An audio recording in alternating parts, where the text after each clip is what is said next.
What's up, YouTube? It's your boy Brown and Serve, aka the Urban Educator, coming at y'all one more again. Today's topic: badass kids. Yes, you heard me correctly. There's even some research that say that there's no such thing as a badass kid. It's actually a book that's published. I beg to differ. Oh, yes, it is. But one of the things that create this badass kid is the parents. Some of you parents, and I'm saying it like that, we have to do better. Because what we have created is a situation where it is okay for a kid to be a little bit growner than they need to be. We have kids that's 5 years old that's using profanity, they're cussing like a sailor. And they're always so, oh, look at him cussing, it's so cute. No, it's not. What you're creating is a kid that's going to be unteachable. As a coach who have dealt with multiple athletes, multiple sports for years, they become uncoachable. You see athletes all the time. Some of the best athletes are some of the most difficult to deal with because my attitude, I don't have to listen to nobody. And then you have this friction that's constant. That's created from when they're young. Okay, that can be stopped, it can be controlled, but it takes a certain way to handle it. Some kids are strong-willed, strong personalities. It has to be channeled a certain way in order to make sure that it's in a constructive way and not one that's going to be detrimental down the road.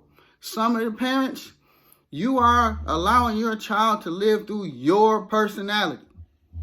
Yes, I said that correctly. Some of you parents love to deal with being difficult for the sake of being difficult. Some of you walk around with mean mugs on your face. Some just like to have nasty attitude for the sake of having a nasty attitude because it'd be funny.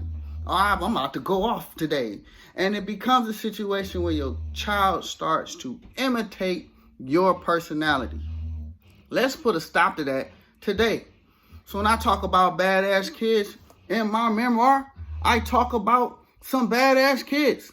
Now, can they still be helped? Can we still find a way to make sure that they can, become something with themselves? Yes.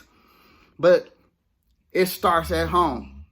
Because then when it falls on the teacher, then we become the person that has to try to channel this energy and this particular attitude or whatever, and it becomes a strong task if we could just take some of those strong-willed and strong personalities and use it in a way that's more constructive.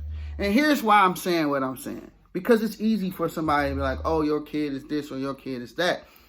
I mean, of course, during COVID, it was clear that some parents was having some difficult situations with their kids at home. And the push to get the schools open was really just to get them a break.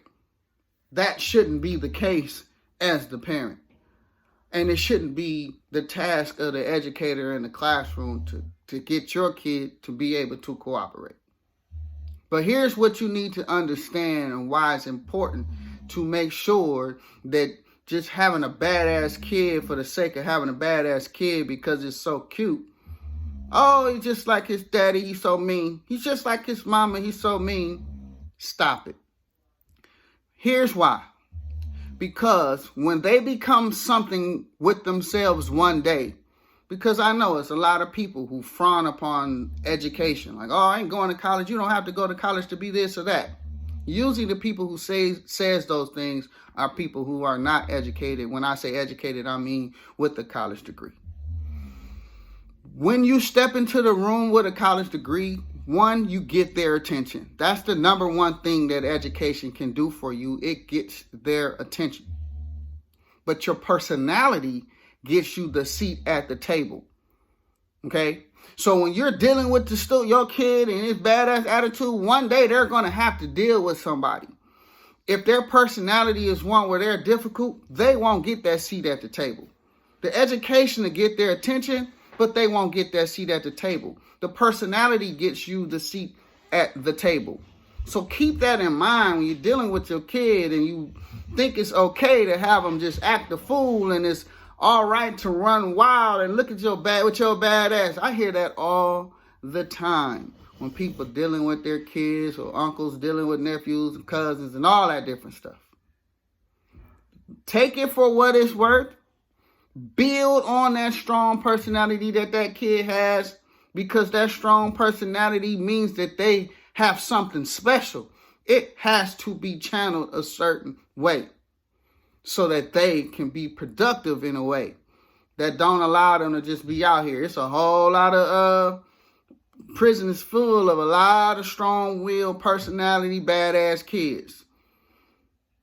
We can find a way to help these badass kids in such a way that they can be productive, smart, and making sure that they can become something that allow them, one, we want to be able to get their attention. That's where the education part comes in. Two, we want to be able to get them that seat at the table. Personality is key. So here your boy Brown and Serve coming at y'all one more again, aka the Urban Educator. Make sure you go out. Go to my website, TonyBrownEducator.com. Pick up my latest memoir where I talk a lot about some badass kids, but I do try to offer some solutions of what I think is necessary to help them succeed in school. And in the midst of it, it's told like a story like Brown and Serve, aka Urban Educator, can tell. Bunch of fun. Get your copy today, TonyBrownEducator.com. Read my latest blog. I'm going to attach to the blog. Read those as well, as I give insight, and I'm going to periodically do that. Make sure you like this video, give it a thumbs up, subscribe to my channel, and I'm going to keep pubbing y'all with information. This your boy Brown and Serve coming back at y'all, giving y'all the deuces. I'll holler. Peace.